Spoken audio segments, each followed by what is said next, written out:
Good evening and welcome to the studio this evening. Sorry, just changed these glasses. The laptop, well, tablet looks to be laid a bit too far back. I'll have to have a look at that. So, everything's live, the mic's live. And I got the brick wall limiter on, so I'm not going to be able, no matter how loud I shout, shouldn't clip, or even potentially for that matter distort. So we're going to carry on with this. So I've had an interesting day.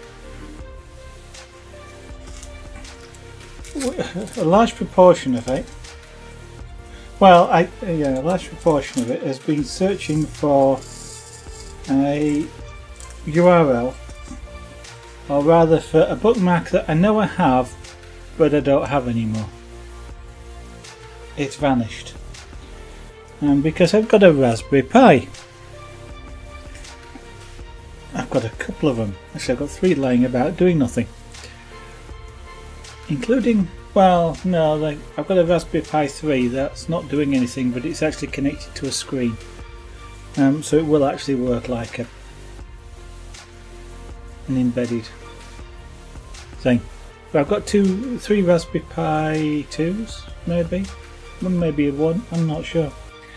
And I have a Raspberry Pi camera. I joined the 2 together today.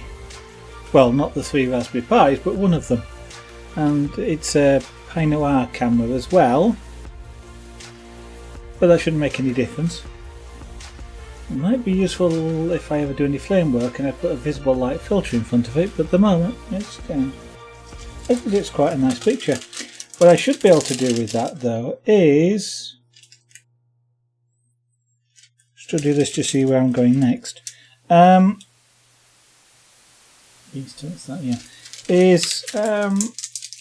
it as a not as a webcam, but as a camera for the broadcast. So I'd then have 3 cameras. And I had a link, a URL to some instructions as to how that was done. Because one of the things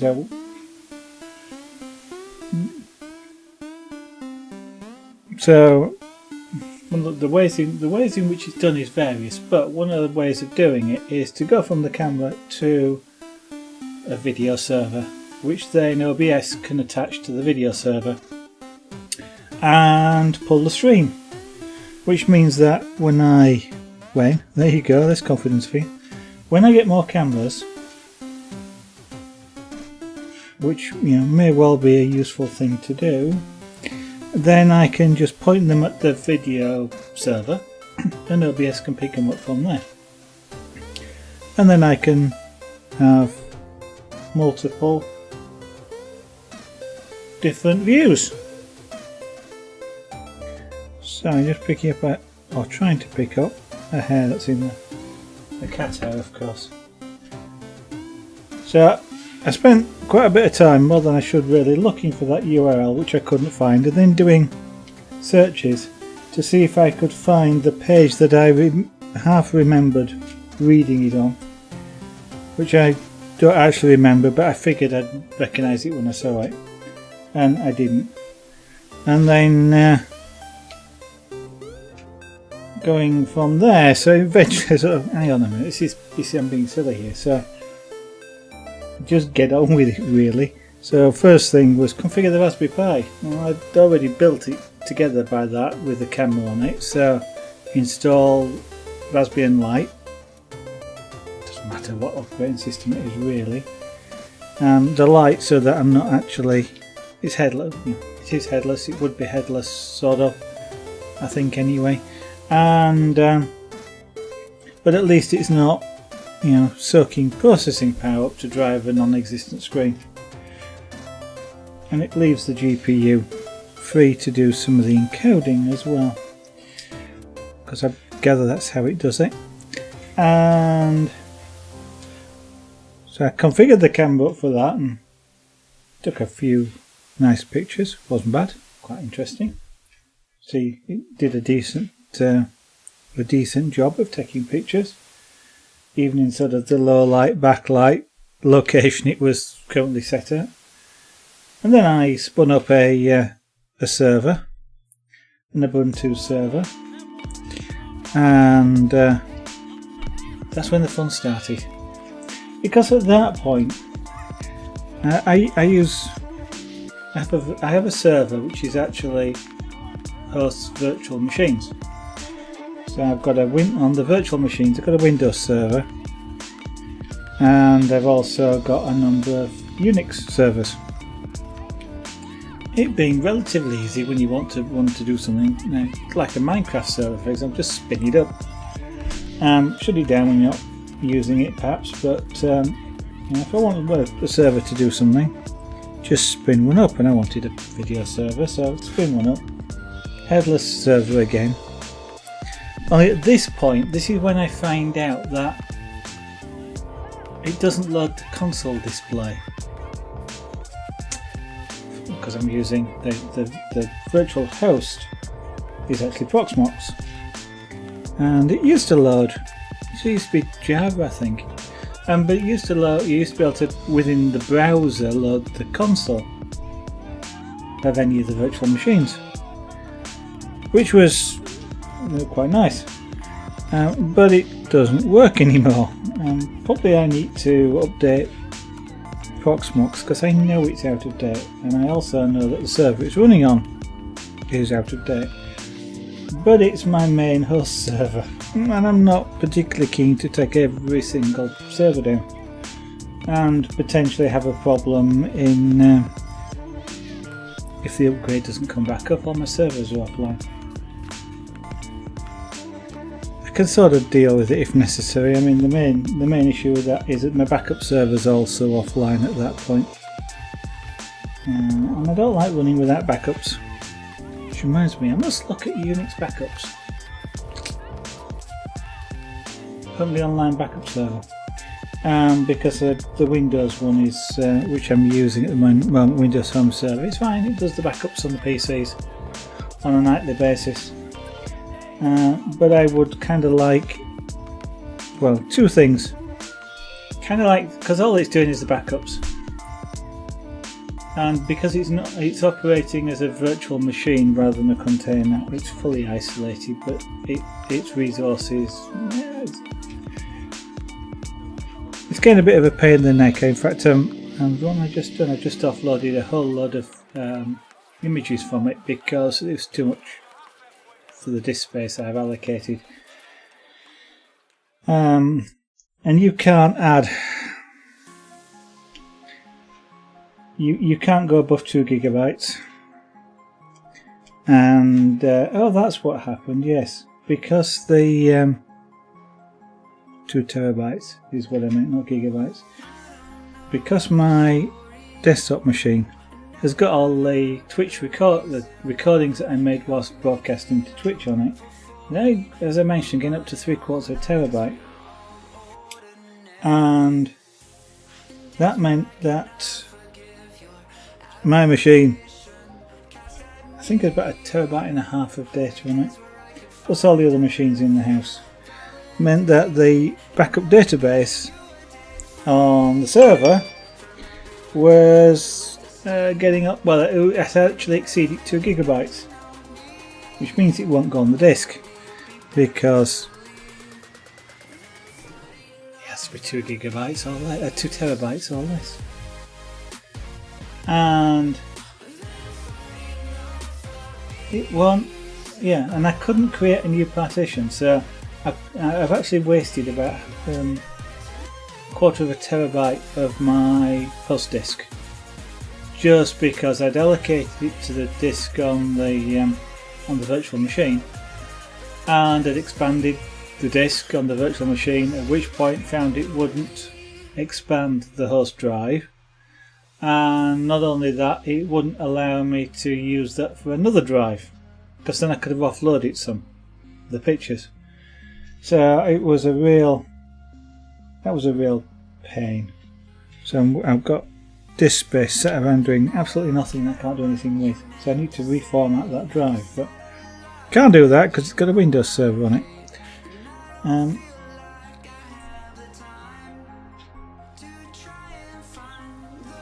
So I'm kind of looking.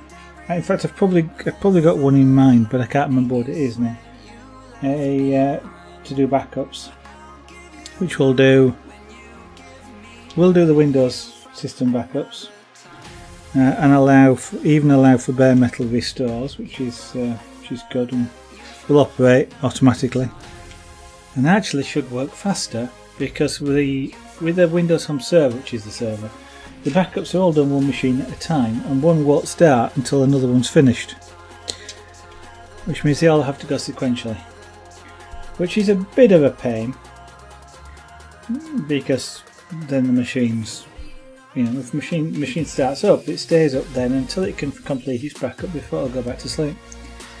It's just a bit of a pain really all round is that, and if I could do some of the backups in parallel, because it's a gigabit LAN, it's a gigabit interface into the server, and I'm not saturating the link, so I should be able to get the backups done faster. But the Linux thing I was looking at will also do backups on Linux machines, so I can actually back up things like the master host controller and the DNS server, which are on Raspberry Pis, which would be really good, because if they go down, well, especially if the DNS server goes. Actually, I was about to say, if the DNS server goes down, I've kind of got a problem, as it did not so long ago. I don't know quite why, what, or how, but I lost DNS, and as it's the primary DNS server, everything went down, which is kind of weird because thinking about it now, I'm sure I informed the hosts about it. Oh, of course.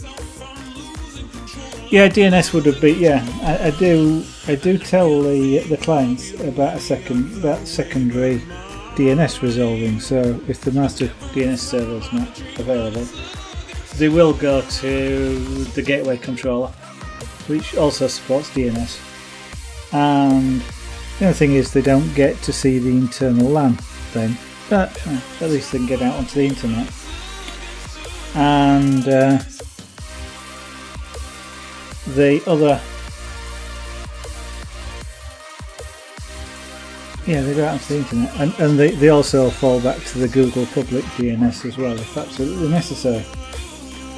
But I was thinking then the other day when I lost that controller, none of the machines would work either.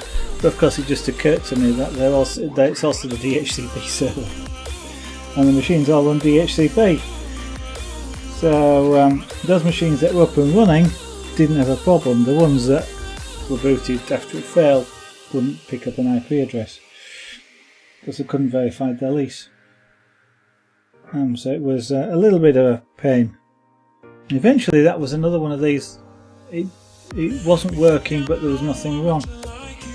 And eventually, because it's headless, it's kind of a pain. And I was forced to do some power restarts, which I don't like doing with Unix. I don't like doing with any server for that matter. It's nicer if it can have a controlled shutdown and restart.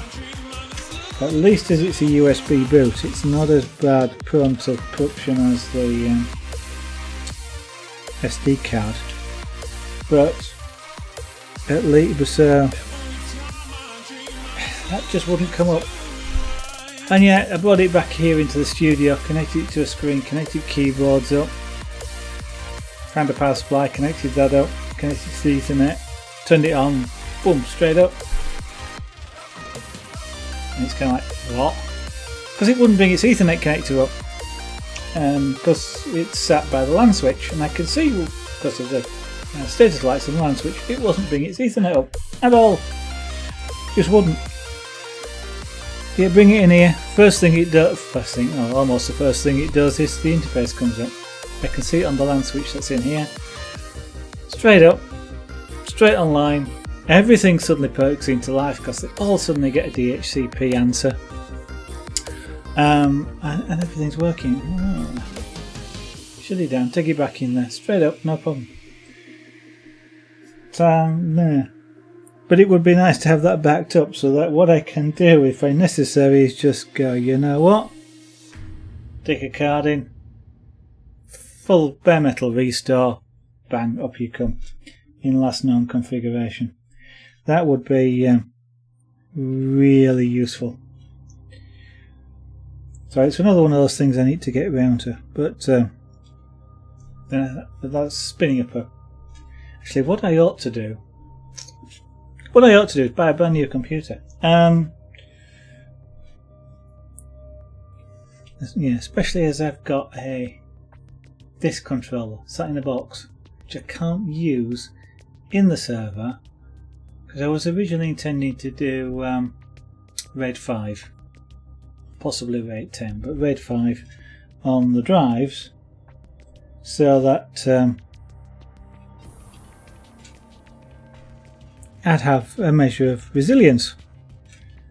I'm using LVM, so Logical Volume Manager, anyway, so it merges them all together. So I'm getting a little bit of RAID-like thing, but not great. But what I ought to do is fire up another machine with the latest version of Proxmox on it, I guess. Migrate, and then the two will work. Should hopefully work together. What I can then do is migrate the machines, virtual machines, from one server to the other, because you can set up disk mirroring between the two machines, and then once they're migrated, what I should then be able to do is rebuild the main machine, which would be quite a good thing to do. I'm just thinking what sort of power I need to do that. That's actually one reason for getting rid of the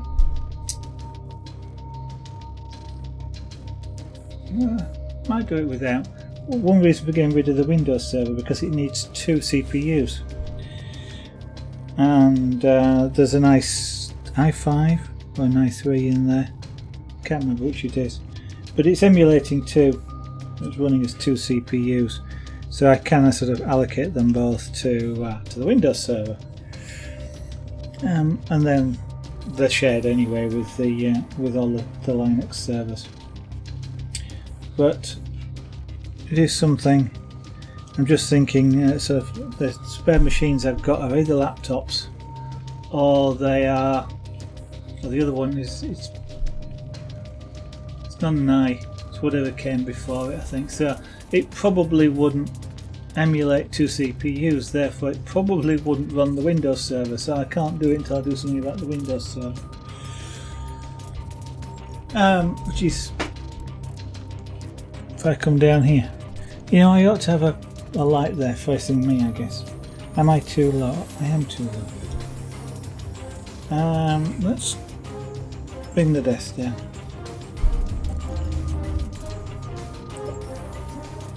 So I am less low.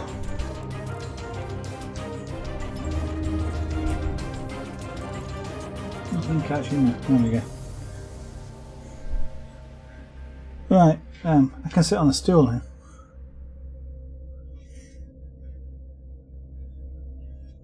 So yeah, and I guess the nice thing would be update. Actually, buy a new one, I guess. My desktop machine. Be nice to put something like a 1080 in it, or whatever's the latest card, with a new. It's got an i7 2.4 in there, but it's a first gen, or is it a second gen? So it'd be nice to put one of the latest ones in, but I might as well replace the motherboard at that point. Get the latest high-speed motherboards and something like a 4 gig i7 to go with the video card. So it'd be kind of nice. One of the things I'd love to do is to be able to get an Oculus Rift, but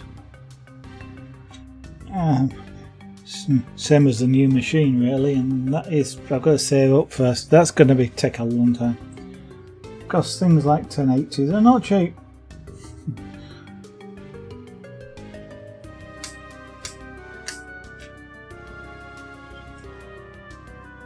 Yeah, so if anybody wants to buy lots of jewellery, because that might help.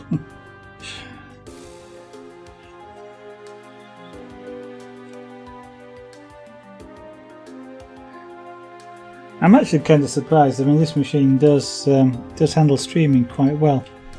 I mean, it's doing all the music sound processing at the moment. It's doing the video processing, of course. It's running 2 cameras. It's recording to disk at a different resolution to that which is broadcasting at. So it's rescaling twice. And I'm not breaking 50% on the CPU, which is rather nice. But I know if necessary I can overclock this machine. I'm not sure. I know I can overclock the machine. Because I have had it run at 4.5 gigs, although the voltage at that point was more than I was sort of comfortable with, but I have had it at 4, well, I was comfortable at 4 gigs with a slightly modest overvolt. I know I knocked it back, I ran it like that for probably 6 months and just knocked it back one day. Because it was kind of like, it was running warmish, well, not hot, but it was, you know, a couple of degrees above what it was at normally, and it was kind of like, I'm not, you know, it was nice because one of the things running at 4 gigs, what I could do is I could render video straight onto DVD in real time. So I could actually sort of, you know, record a DVD in real time. And because I was creating quite a few DVDs at the time, that was quite nice. But once I stopped doing that, it was kind of like, you know, this thing is you know, it's spinning away at 4 gigs and it's getting warmish, and it's water cooled, so it wasn't overheating by any means, and it's kind of, there's not much point, you know. I might be stressing the CPU because of the overvoltage and the overclock. I might not. It was stable. It ran, you know, it ran Prime 95 on all 8 virtual cores for an hour or more with no problems. So, you know, I knew it wasn't going to fall apart, but it was just kind of like, I'm not using it, I might as well knock it back, and it's run at 2.4 gigs, which is its stock since then. And I kind of really haven't noticed it because I've not been doing video rendering. I mean, I do it now, but I'm still I render to file now for upload to YouTube, and it's running better than real time. So I kind of like. I don't really need a faster machine. The only thing is going to be the new railway simulator, the Train Sim World. I gather to get decent frame rates out of that, even at well, on the beta I tried. It was just playable on my machine with the graphics turned down. And my video card is years old, and so it perhaps even something like a more modern video card, even with the same processor, probably would be okay. But if you're going to go to the trouble of a new video card, you know, you might as well get a new motherboard. Then the processor, I mean, the discs are fine. The power supply is a kilowatt power supply. That's fine. I kind of don't really need to replace them, or the case, or most of the cooling components for that matter. I just need a new, probably a new yeah, new blocks for the motherboard and new block for the video card would be about it. Everything else, well, I'd replace the tubing, but everything else is would probably be just as it is. So relatively cheap upgrade, I guess. Well, having said which, a case and a power supply are not the most expensive things in the world.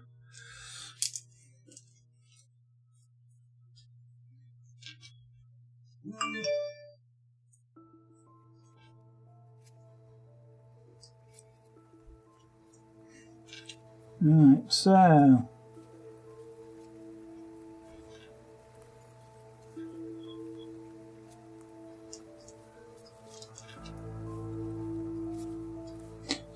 so after this stream tonight, one of the things I'm going to do is do some more playing about with OBS, because what I thought, just it's one of these things that's kind of like, hang on a minute, why did I not think of that?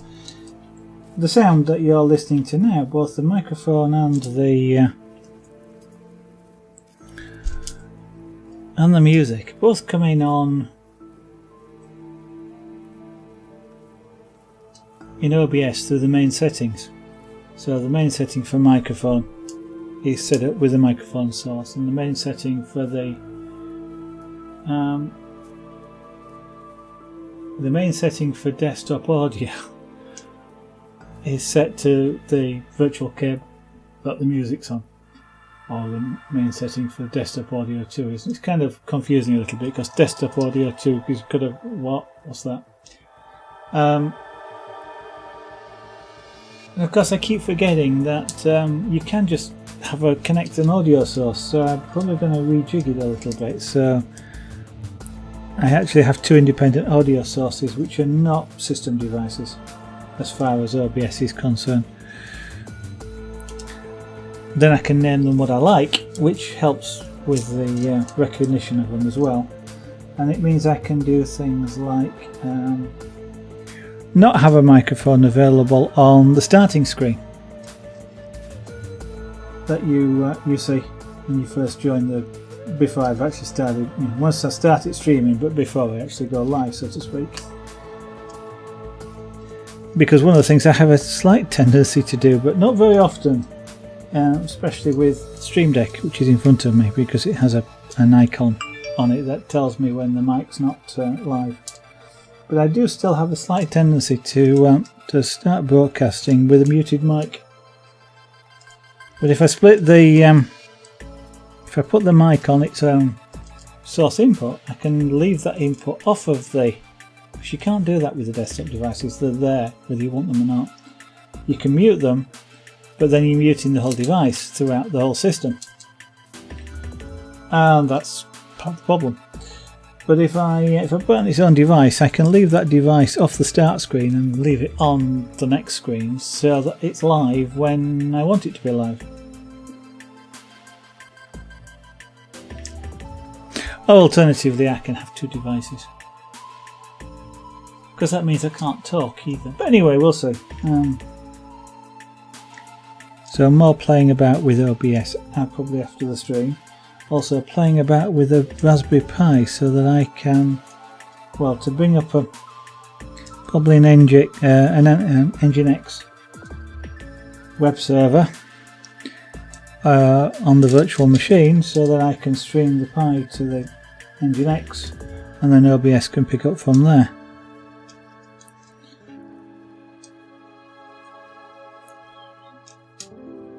That then gives the Raspberry Pis a permanent endpoint available that I can always broadcast to when I turn it on.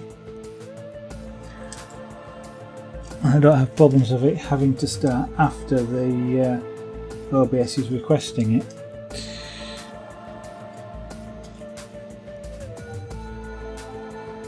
Which would mean I'd have to start the cameras after I start OBS. I'd rather be able to start them whenever I choose. It's kind of a weird thought. It's kind of like, I'll start streaming in a minute, just hang on a minute, I just need to boot my cameras. I mean, I know they all do these days. but you know they generally have sort of rapid start real-time operating systems, so they start up reasonably quickly, not sort of 10 to 20 seconds like a Raspberry Pi does. Just building the canvas.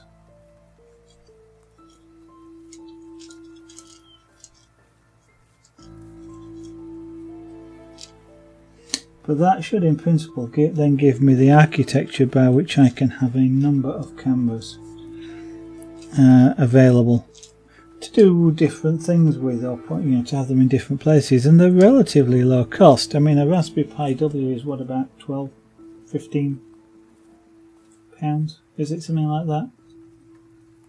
Might as well use the well, I was about to say I might as well use the W, just because it gives me the ability to have just the power cord, which can be a thin cable as opposed to a thick Ethernet cable. Of course, the Ethernet's a better proposition, but as I've got a wireless access point in here just over there, wireless bandwidth wouldn't be a problem. Anyway, especially if I'm on the 5 gig band, even with multiple cameras. So the W, just with it being smaller, seems like a useful proposition. It's,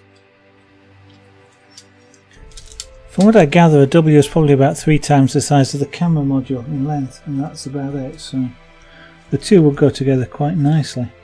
And the possibility exists, because I might only be sort of broadcasting for a few hours, actually of having them battery powered as well.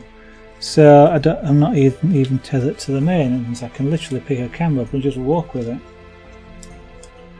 wherever I happen to want to go. And as long as OBS, as long as it's still going out to the video server, OBS will not have a problem.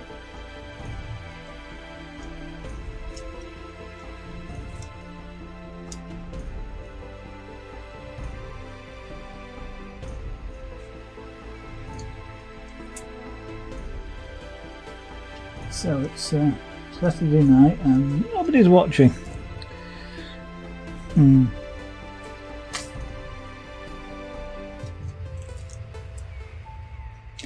It's a good job that doesn't bother me, isn't it?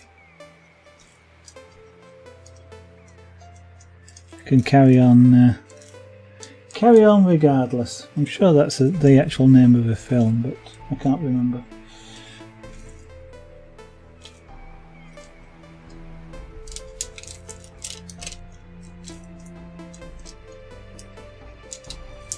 So I had a look at pastels today, and in one of the local art outlets, and a set of small pastel sticks, and I mean sticks that are that sort of thickness, not that size, that sort of thickness, probably about that long, about 1.5 inches long, for a set of colours. So I don't know how many there'd be, 14, 20 colours, something like that. It was about £8. And the bigger sets, I don't know, the bigger boxes, whether there's more in them or whether they're bigger sticks, I don't know. But they sort of started edging up towards the £30 mark, and they sort of looked at them and went, because I was kind of tempted, but to actually just buy some to play with pastels. I said last night, kind of inspired to try it, just because I like the effect that can be produced, especially the nighttime type effects that I saw that Lady Lucian was doing with the volcano, for example, and some of the other artwork that she's got on her website. Check it out, by the way, if you haven't seen her and her website. Some lovely art there. I'd love to be able to do anything even half that good, especially in the pastels. but I was kind of, because I've got some paper, so that wasn't a problem. But I was sort of looking, and you know what? The other thing I want to play with is e-ink paper, and that is £50. And it was kind of like 30, you know, all right, 10 to 30 pounds for some pastels and 50 pounds for this. And money's short at the moment, tight at the moment, and I was going, I really want to, but I'm not going to. You know, yes, I could stream it, but you know, I can't really afford to buy them at the moment, and either of them. I'd love to play with the e-ink paper, because, and that'd be something that'd be programming on stream if you wanted to see that. But I was kind of looking at those, because I want to do a I call it a to-do list, but it's kind of something that I can put on the screen, on the desk, which is like a permanent display of things, whatever that thing is, whether it's a list of things I want to do, a list of reminders, you know, next week you're going to the dentist, whatever. I just have the thing sort of pull data, you know, use a wireless Arduino thing, and have the thing pull data from one of the virtual machines. You know, web server on there, general purpose web server, and just have it pull up a page, so it displays it. You know, maybe refresh it every 10 minutes or a minute or whatever, it doesn't really matter. But it just sort of acts as like, you know, putting a piece of paper up on the wall, but it's not on the wall, it's a lot neater. And if I want, I can take it and put it in a different room, or I can have 2 or 3 of them, which is, you can't synchronise paper, but you can e-paper.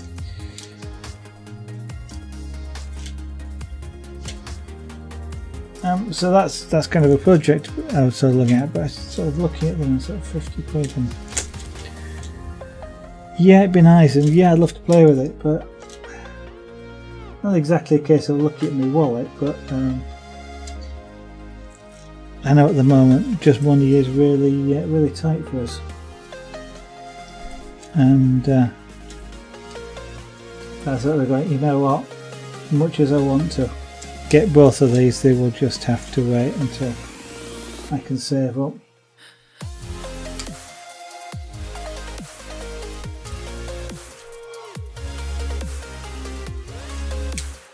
Oh, I sell a lot of jewellery.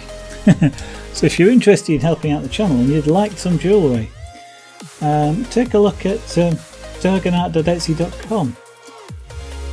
There is jewellery for sale there, and they range from expensive to cheap. And I do say cheap because I know how long they take to make. And it's all handmade, and you can see it made on stream if you want it to do so, which reminds me I need to just close that up for a little bit. I've just seen this. I have worn this non-stop for over 2 years. I literally haven't taken it off. So this is the first time in 2 years I've taken this off.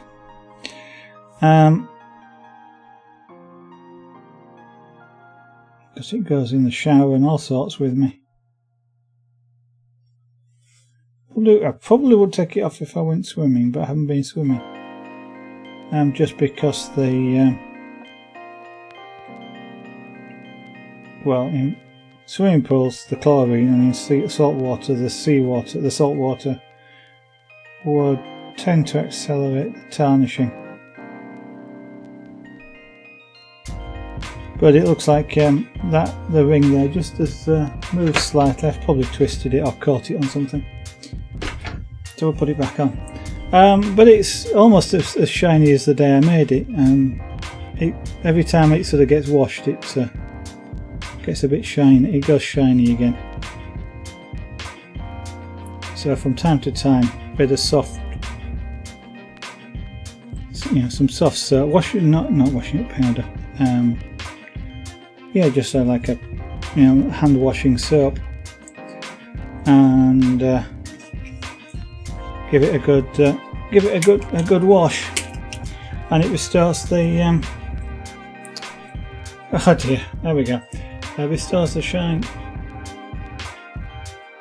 Unlike the one that's next to it, this one, which is sterling silver, which looks shiny until you put it next to something that is shiny. Don't sell sterling silver, because I can't sell it as sterling silver. I can sell it as silver coloured metal, but not as sterling silver. If I sell it as silver coloured metal made out of sterling silver rings, people start getting a bit suspicious about why I'm not calling it sterling silver, and that's for legal reasons. Don't want to end up in jail.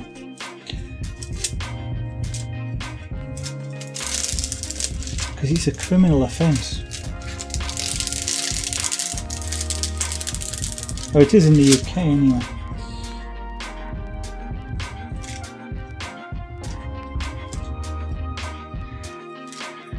And basically I can't sell it because hallmarking a single piece is prohibitively expensive. And that's all that it needs is a hallmark, but it's too expensive to hallmark one piece. I put more dots in there than I want it to.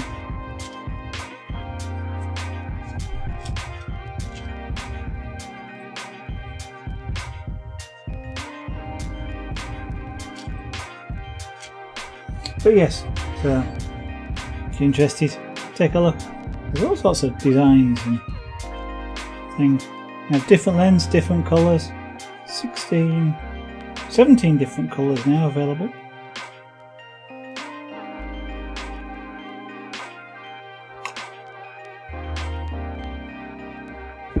Some are available in different sizes as well, so sizes as in thickness rather than sizes as in length. You can have whatever length you like. Bracelets, necklaces, anklets, earrings.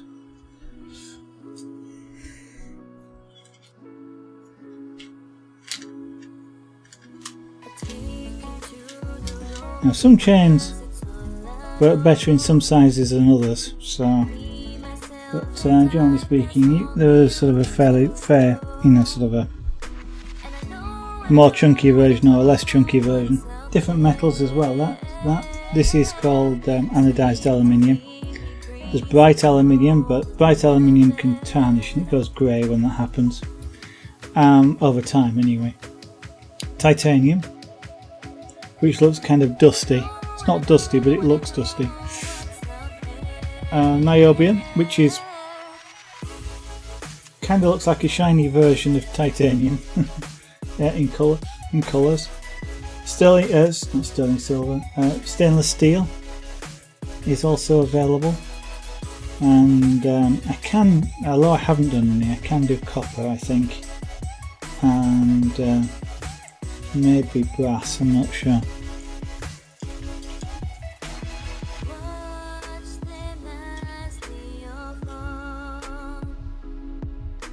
Although note, if you did want copper, I do not claim any health benefits for it at all.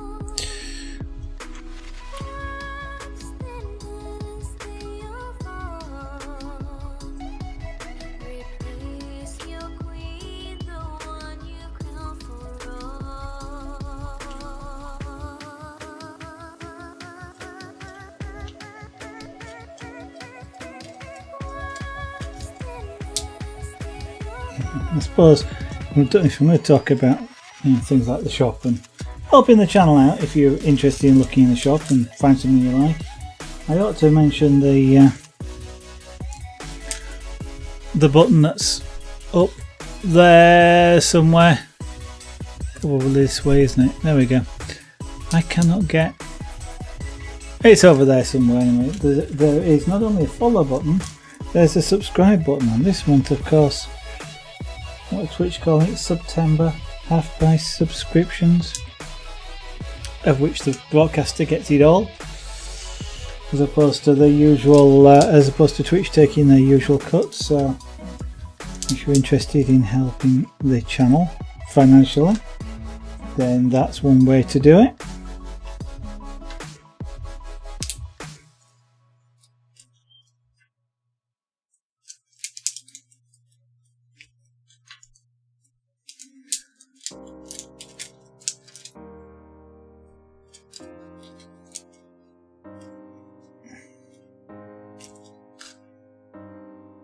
because I would certainly like to try and grow the channel and to be able to buy bits and pieces to do on it, or to help the channel out with things, like wireless microphone pack. He says look at the microphone. That's something I was thinking about for the future, for broadcasting something like the framework. That would be kind of a nice thing.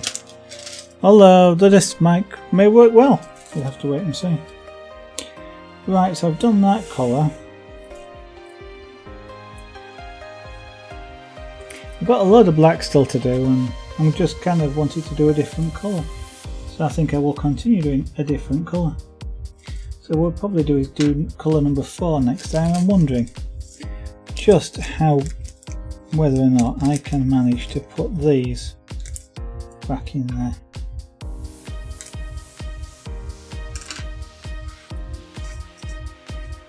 I don't really need them, but I don't really want to throw that many away just yet.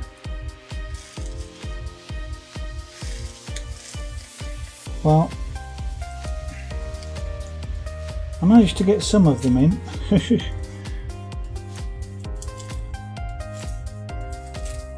And luckily, before pouring them all over the place, I did actually, no, do not go under there. I did put the plastic back down, otherwise it'd have been stuck to the top of that plastic, and then I would have not to the top, to the glue surface underneath. Then I'd have had a devil's own chance of getting them off. Devil's own task, I suppose, is the phrase, isn't it?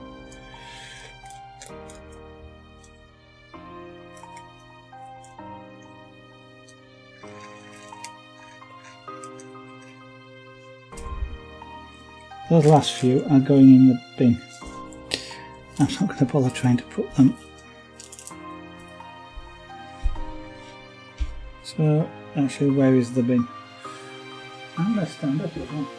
See, that still's fine, but it does make my leg go a bit numb after a while. So we'll stand there. Let's bring the desk back up so I can do this more comfortably stood up. Ah, that's what's knocking things off. Right.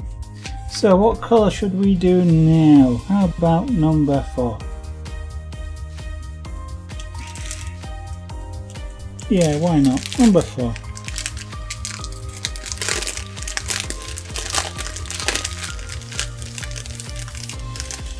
Colour number 4, come in, your time is up.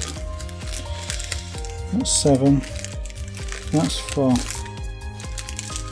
That's 4. That's 8. I didn't want that one.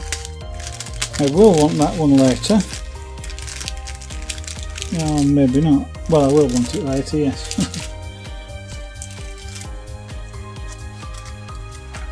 So, not very sharp scalpel.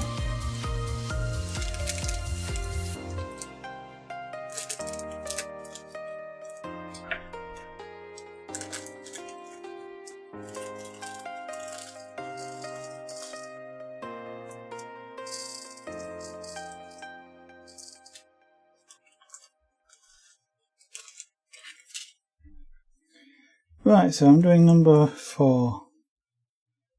So let's start in this top corner, just because I can see lots of number 4s up there.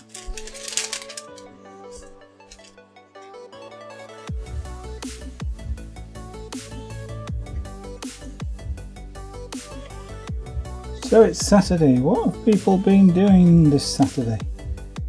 Up here we've had some reasonably decent weather. I was going to go out and fly a couple of the helicopters and the quadcopter. I was and didn't get round to it. I accompanied Lady Zara out to get some sand. A patch of the garden we need to improve the drainage of, and digging sand into it is one way of doing that. So that's one of my jobs for tomorrow now. Digging sand. Well, digging soil with sand.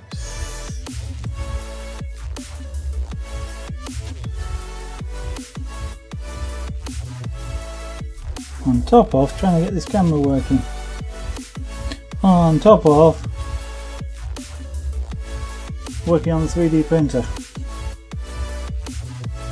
She's just over there. Knocking these projects off, you see. One reason for the e-paper display, I can have a list of all the things I'm doing. Because daft as it sounds, I forget.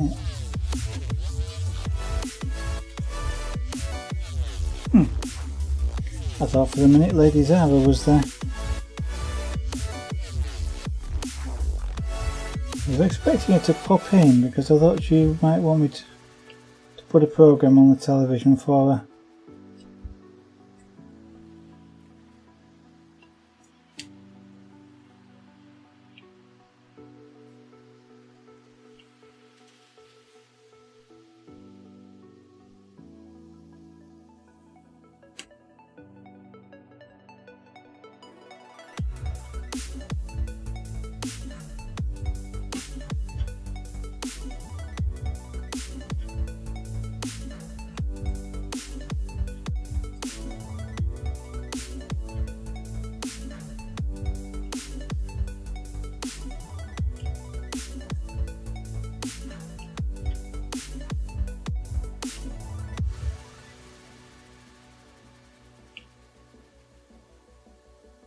I've gone quiet, haven't I?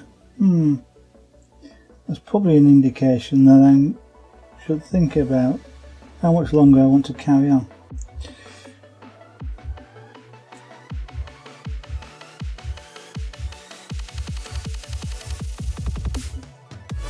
I tend to go quiet for one of two reasons. One is I'm actually concentrating really hard on something, and believe me, I'm not doing this.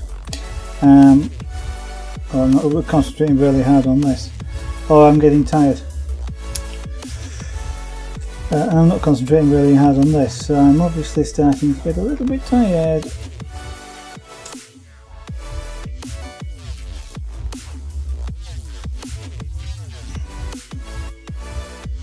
Which reminds me, I don't know why, but it's suddenly reminding me, I wonder when I'll finally get some.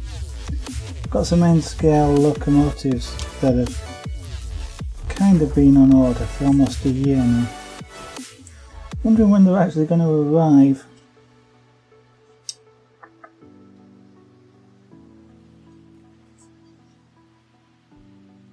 Well, that I've got an end scale railway to run them on, so they'll just be shelf queens for a while, but that's another. Oh, that's why I was thinking of projects, yes.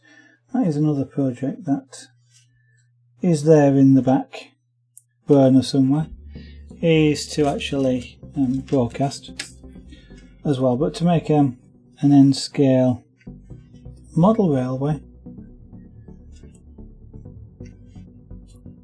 Never really had. I've had tracks, but never really in the past. When I was young, that's when model railways had 3 rails. I do wish I could still find the tender for the locomotive I've got, because it would be worth a lot of money. But without the tender, it's worth next to nothing. Yeah, I'm interested in putting one together because I like model making. I don't have a real interest in running the models as such. I just have an interest in the model making, and I'd like to put a layout together just to make all the models. And to get it running so a computer runs it, so the computer can play trains and I can do the modelling.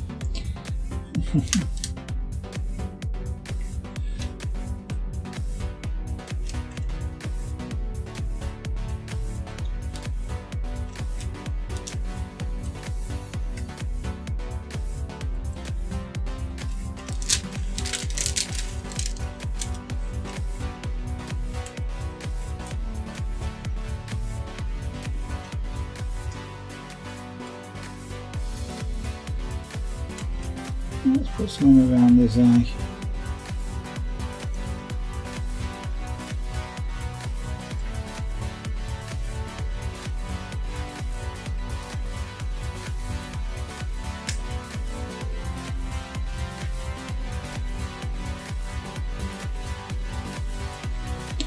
And it looks like for work reasons I'm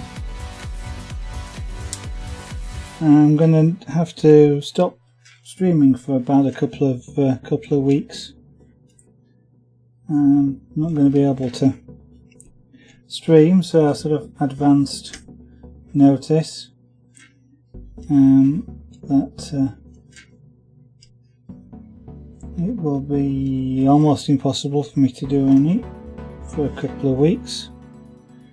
Not going away permanently, just a very short break, and then I should be back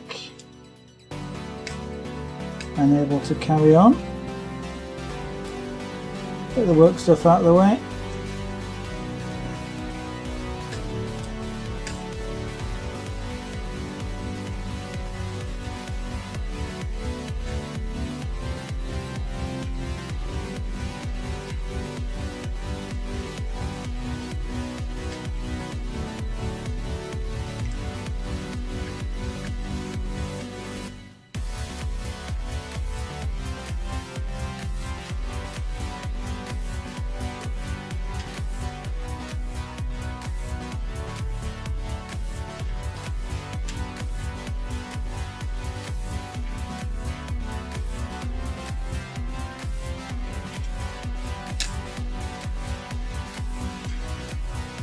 Which reminds me, I must put that up on the channel as well.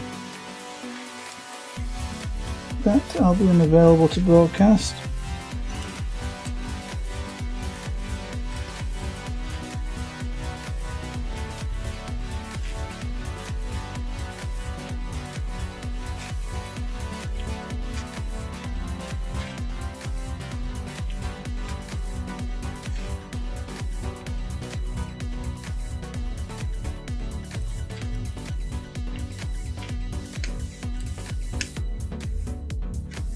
What are we now? 9 o'clock. Okay. Well, I was late starting, so I'm going to go on for a little bit more time. Yeah, it's out this afternoon, and plus all the other stuff, and making tea. And I forgot for a start that baked potatoes take a couple of hours to bake, not just one. Because I like them sort of reasonably well cooked. I love baked potatoes when they're actually done in an oven. I don't like microwaved baked potatoes. I don't think they particularly taste baked that way, and the skins don't have any sort of... The baked potatoes, the skin's one of the nicest bits of baked potato. But when you microwave them, it's not the same. So, a couple of hours, and sort of that meant I'd be rushing tea, and then so I figured it was probably just better to start a little bit late. It's what happens, you see, real life, because streaming isn't a full-time job here. It does mean that it has to take backseat sometimes. Unfortunately.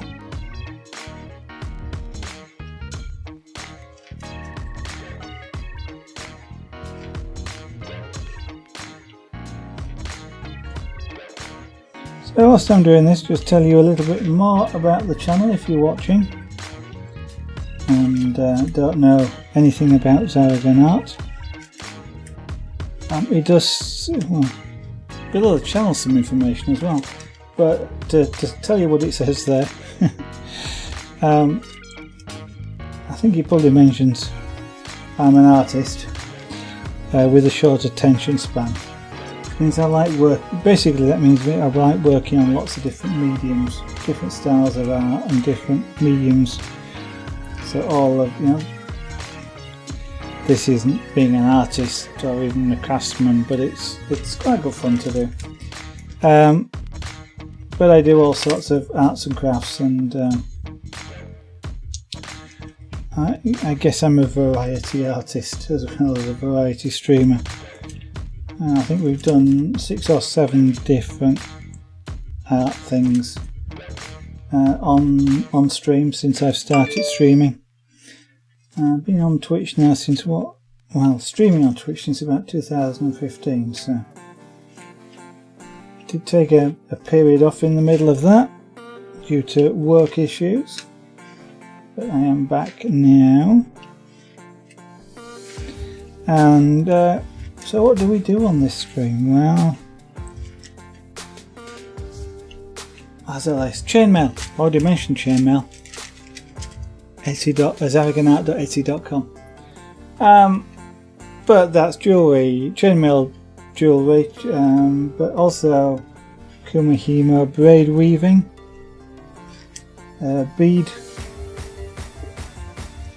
beadwork, so chain beadwork as well as band beadwork. We do and have done carving, so relief carving with hand chisels, some really sharp hand chisels, sharper the better. So relief carving is stuff that looks like it's stuck on the background but is actually made out of one complete piece of wood.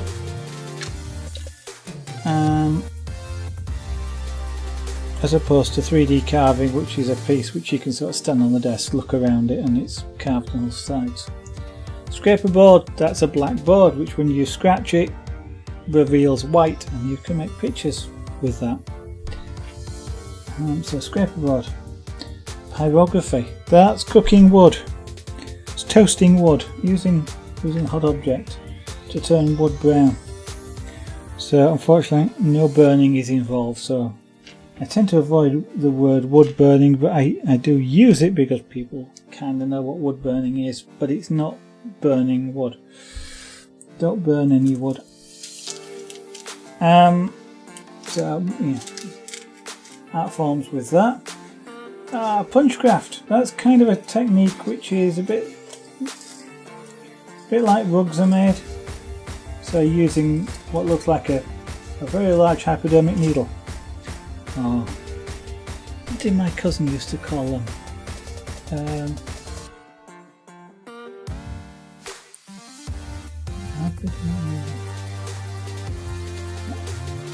Something she used to call them something. I can't remember. Something like I know it was noodle. I cannot remember what she used to describe hypodermic needles as. But yeah, anyway. Not particularly important. It always struck me as being slightly funny there. One of those that makes you smile. Something like hypodermic noodle. But anyway. And use that to force a thread through the material, creating a loop. Which is what they do with rugs, full-size rugs. Only I make smaller versions, and so I make the big ones as well, but smaller versions. Into pictures, and the big ones, you've not seen me do the big ones on stream, but I can do large ones as well in a similar sort of thing. Just use a bigger hypodermic noodle and wool as opposed to thread, and then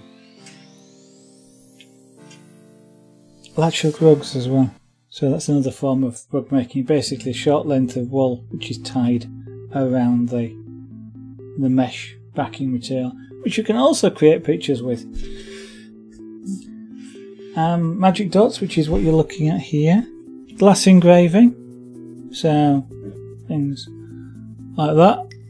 Bit difficult to see on the camera, especially when it's got no real background on it, but that was engraved on stream. So we've done glass engraving. So that's what, 1, 2, 3, 4, 5, 6, 7, 8, 9. That's 9 different art forms. On top of which we've been making a 3D printer, and we've made a quadcopter. I also did some soldering of my doorbell sounder. A random stream one Saturday afternoon when I was when I needed to get it done. So I streamed it at the same time. Seemed like a good idea at the time.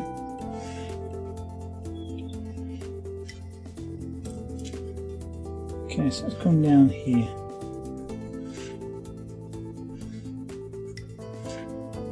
So a fair number of different things if you're interested in any of those sorts of things. And actually, if you watch down here, there, that panel there, what a special lady. Yeah, that one's special lady. That's Swarovski crystal. There, it sparkles beautifully. Is that so? Made out of Swarovski crystal. Yeah, look at those green with silver. That's available in the shop, by the way, in zaragonite.etsy.com. If you look in that panel there, you'll see pictures of lots of things which have been done on stream. Obviously, chainmail is something that we've done a lot of, because a chainmail piece, you know, I can do one in a stream, especially if I'm talking. Generally, it takes about an hour. Well, a bracelet about an hour to 2 hours, depending on how much talking I do and how much time I don't spend doing it. So there's we get through, if you do chainmail, get through a lot of that, whereas a paragraph picture, for example, may take 10 streams, 20 hours. So just for one. So that's why you'll see a lot more jewellery and chainmail on that camera reel there than you will see other things. But there should be some pyrography on there.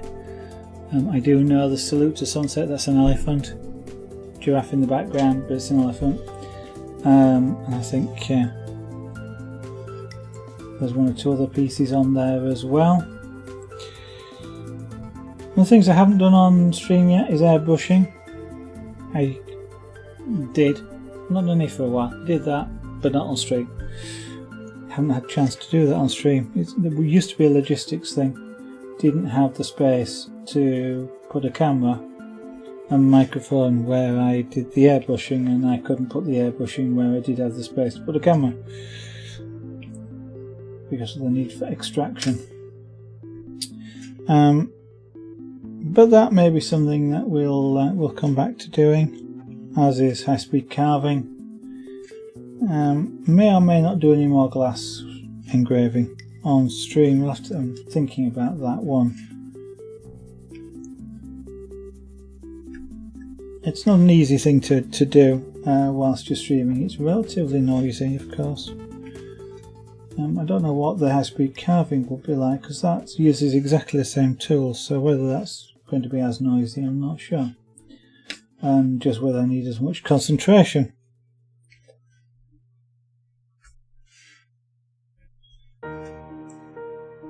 And what do I have? I do have some perlers that I can do at some point. I've got all sorts of models to make. And rugs to finish. And you can do sewing on stream as well if you cross stitch. If that's ever of interest. I don't know. I'll have to try it one of these days. Too many things, not enough time. Not able to stream full time, so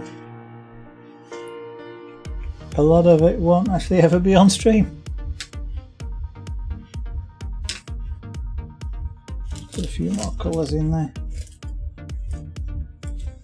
Okay, I think what we'll do is, right, I'll put that many in there, and we'll carry on until we use all of these up,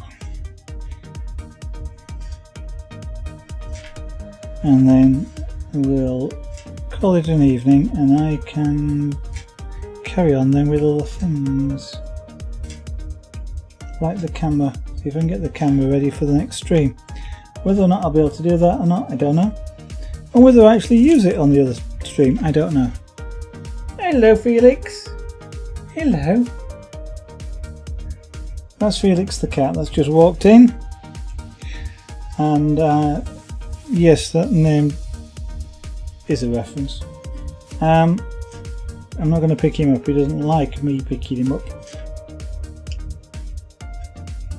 He sort of tolerates me being around and feeding him, of course, but he doesn't really like me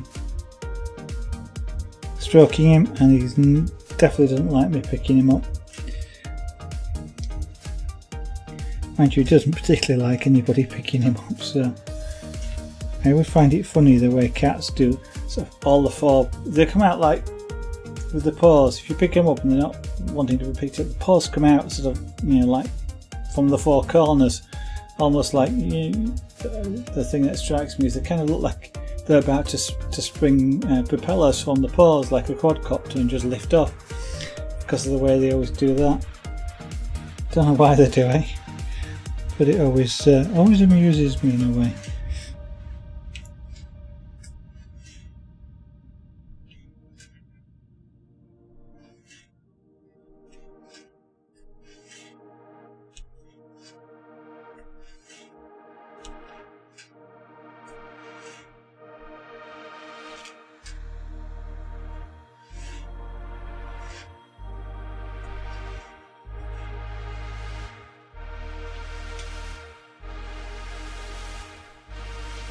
Music, if you hadn't realised by watching the chat, is Pretzel Rocks. Fantastic music source for streamers. Check it out if it's of any, the music sounds of any interest to you. I got any number 4s around that? I can't see any. So I'm looking for the number 4. There's some down this bottom end here. Okay.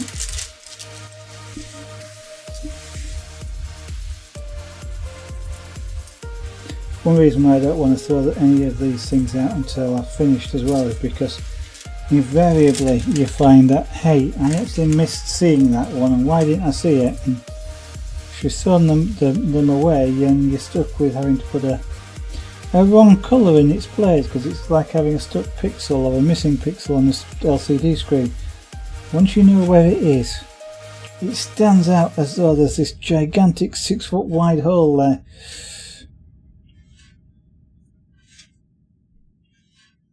Or you end up having to put an appropriately coloured thing that you've got, and if that's white when it should be black, it doesn't look good. Not had to do it yet, so it doesn't look good, just is my supposition really, but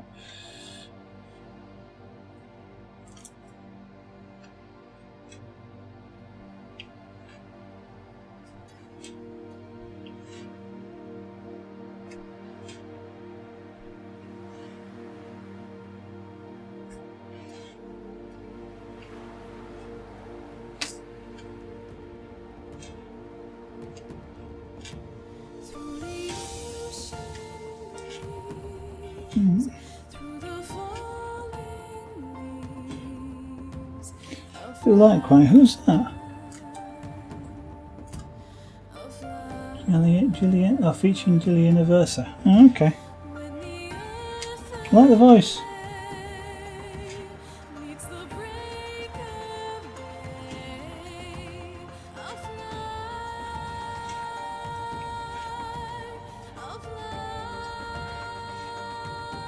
Don't actually know what she's singing, but I like the voice.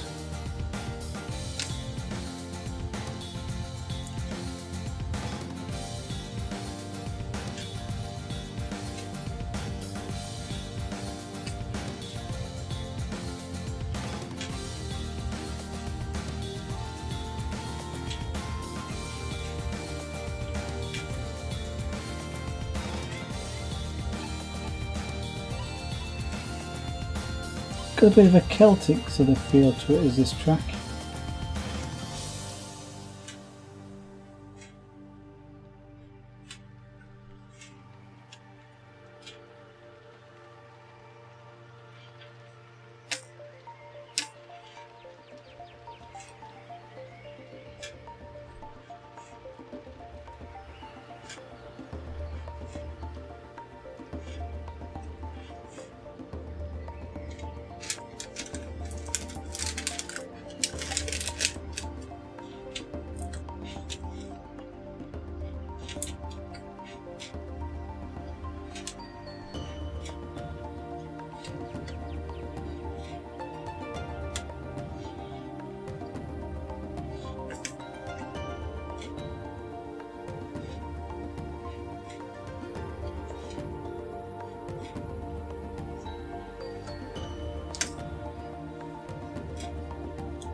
Come on, turn over. There we go. Right, that tray is empty. And as I said, that's it for this evening in terms of the stream and what we've done. So it's a lot going on with this, a lot getting done. Doesn't look as though it's growing that fast, but it is. Kind of reminds me of a space cat for some reason, you know, like a cat looking, giant face looking down out of space. It's probably all the white that's doing that. So it's the end of the stream. Time for the adverts. I've already mentioned sarahganart.etsy.com for the jewellery. Coming up to Christmas soon. Get in early because they take time to make, and I think they make great presents. So you see some beautiful examples down the side. If you're interested in seeing any of the old broadcasts from back 2015 at the moment, they're all gradually being loaded up onto YouTube. So youtube.com/sarahganart. I'd like to take a look if you're interested. They are in real time. They are the Twitch archives, so they are what was broadcast at the time, complete with sort of pyrography taking 10 streams. So check it out if you're interested in seeing any of the old things and seeing things done in real time as opposed to time lapse. Although we'll maybe put one or two of those up as a series of things ends. They're all in playlists as well, to make it easy. Oh, that's what's they're going up in playlists. If you'd like to push the follow button, of course, you are encouraged to do so. That way you get notification when I go live. You can easily find me again because I'm then on the front screen, on your following screen, when I'm live. And if you would consider also taking a look at the other button, subscribe this month, half price. Streamer gets it all. Sounds like the theme for a song does that. The winner takes it all. Look it up on Google or something. It's an ABBA song, I think. But if you consider pushing that button, that would be fantastic. It goes towards materials for the stream and for equipment for the stream, like Raspberry Pi cameras maybe, or body mics or body packs for wireless microphones. Stream Deck, it's set in front of me now. Really useful piece of kit. And what else have we got there? We've mentioned the Etsy, we've mentioned the Twitter, we've mentioned the YouTube. There is a Facebook page there. If you want to go take a look, like the page, that would be fantastic. There's photographs there and what have you, and odd commentary and things like that. Some nice inspirational views outside the studio window, especially in winter. It's lovely out there in winter, as long as you're inside looking out there when it's in winter. And of course there's a big one, there's sarahganart.com. That's my website. There is a shop there, not much in it. One of those other things to put on the e-paper display. Fill the shop. And there's some more explanation there about some of the art forms, like the pyrography and the chainmail and the carving, etc. And some of the pieces as well. There's bigger descriptions of them, of some of the pieces that are on there. Again, on that list on e-paper. Add more of the things to it. We'll get there. And you can even find me on Instagram. There's 3 photographs up there. I must put some more up again. Stuff to put on the e-paper. We'll work on it. We'll say thank you for now. I should hopefully be back tomorrow night, bearing in mind that we will be stopping for a short period sometime next week for a couple of weeks because of work matters. I'm not going to be able to stream. So we'll be away from streaming for a couple of weeks, but we will be back. But tomorrow night, keep an eye out from between about 1800 GMT UTC to 1900. Start somewhere around in that band. That's 7 PM to 8 PM UK time. I generally go on from 9 till 9 o'clock at night. It's a couple of hours to somewhere between 1.5 and 2 hours, 2.5 hours. It's generally how long I stream for. So, if you have been watching, well, if you haven't been watching, if you have been watching, thank you for watching. Bye for now.